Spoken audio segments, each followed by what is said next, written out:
I'm Gary Lanham. I'm a South Florida realtor, and I'm with my mortgage broker, Brad Greenleaf, and we're going to talk about some interesting topics today.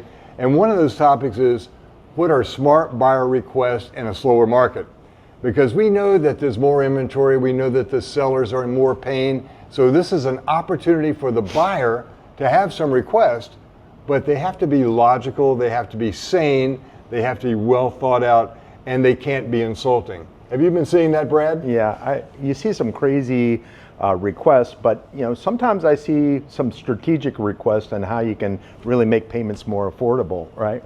So one of the things that people don't realize in the mortgage industry is, because we're financing over 30 years, a large concession from a seller may not have a big impact on somebody's payment. Absolutely. So, like for example, we're typically financing over 30 years, so $1,000 over 30 years is roughly about $6 per month on a payment, something like that.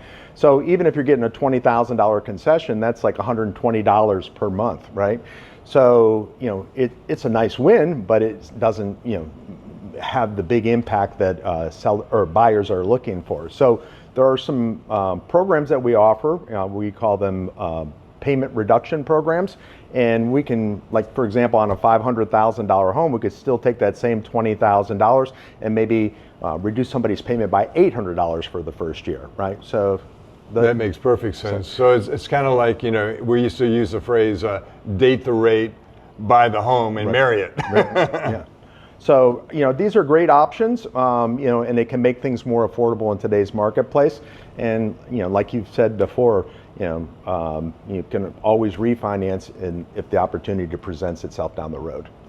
So I guess the thing that I'm seeing now in my marketplace is that there's not that close affiliation between the realtor and the mortgage broker. In fact, the letters come as a pre-approval even, as opposed to an approval letter. And we've got all this inventory, and the good houses are still selling. Right. So, I mean, if you're going to put your best foot forward, I'm sure you're advising your customers, let me do the desktop approval now, so that there's no hesitation. Well, obviously you got to have that conversation with the consumer, make sure that they feel comfortable with the payment, but it's key to work with your real estate partners so that they can structure the offer properly, right? Because at the end, you need to have both people on the same page. So that underscores another point in my head. It's like the market has definitely changed, and this is not a tire kicker market. This is a market where people go in and they need to buy and want to buy a house. So what can they do, and what can the mortgage person do to make that easier for them? Yeah, that's where we come into play, right? That's come and have a consultation. That's the best option. So that consultation really is, I think, equates to having a plan.